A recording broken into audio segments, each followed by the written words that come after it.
All right, here is an assignment from a long time ago in a galaxy far, far away. Uh, Thank you for taking the time to watch this and grade this. I apologize. Uh, Life's busy. It is hard to raise a family and do this program at the same time and work. Anyways, two apps I'm going to share with you today. First one is Seesaw. I'm sure you know plenty about Seesaw.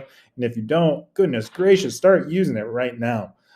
Seesaw is an amazing app. It can be used for behavior management, for tracking academic progress, and for communicating with parents. The greatest thing about it, right?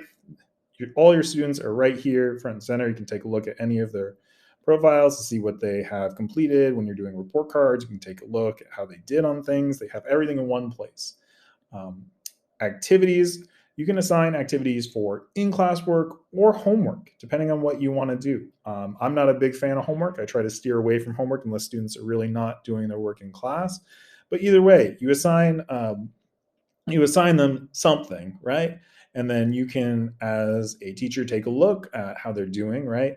I have one student who's completed it, ready for review, and all of the others in draft. So I know tomorrow when I go into class, I need to make time for students to complete this assignment. They didn't have quite enough time last lesson to finish it.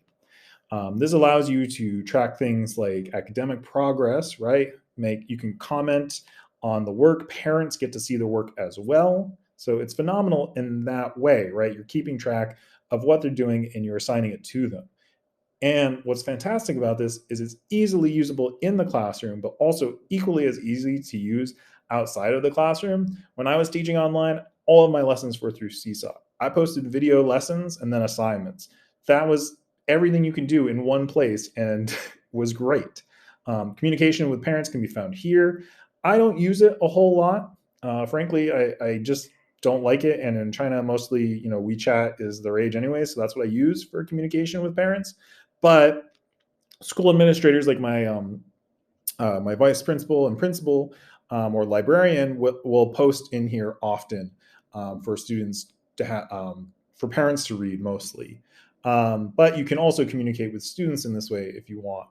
Another fantastic thing about Seesaw are all of the activities that are already made that you can search through in the community. Can make your life a whole lot easier as a teacher. But also, you can find some really creative engagements for your students that other people have taken the time to do because as teachers, we never have enough time. So there's Seesaw, easily usable online, keeping track of student assignments, assigning work online and in class, communicating with parents, communicating with students, all in one place. Fantastic app. Sure, everyone has told you about it. Other thing I use is an app called Classcraft. Now, I don't use this one as much anymore because I don't work with fourth and fifth graders so much. I work with third graders, and this is a bit harder for them to latch onto. This is a program that is similar to something like Classroom Dojo, maybe. You assign each student, they get to pick their own characters, create their own characters, they design them. They have three classes that work together. They have HP, AP, and then you reward them with XP or gold. Usually, I use it for social emotional learning. So things like practice active listening, demonstrating a positive attitude in a classroom with many languages. Being a classroom translator is hugely helpful at times. So yeah, you can promote behavior with this. You can also take away things. If you take away HP for bad behavior, it also comes like when they get to zero, it comes with a consequence which you can assign. Sometimes I used to have students write short letters about what the behavior was and why it was unacceptable, and then why they did it. Um, there's also a myriad of things that you can use for instance, I did formative reviews with Boss Battle. I would assign them, we'd go, basically it'd be like a unit review. We'd go in, I would give them a question, they answer. If they get it right, um, they get, they get to attack the boss. And if they lose, um, then they get hit. So it was a great way to, students always really got excited for boss battles, and it was a great way for them to want to review a unit.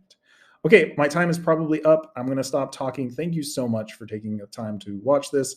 I hope I've met the marks. These are both easy to use online and in person for classroom management, behavior, and academic progress, all sorts of things. Thanks.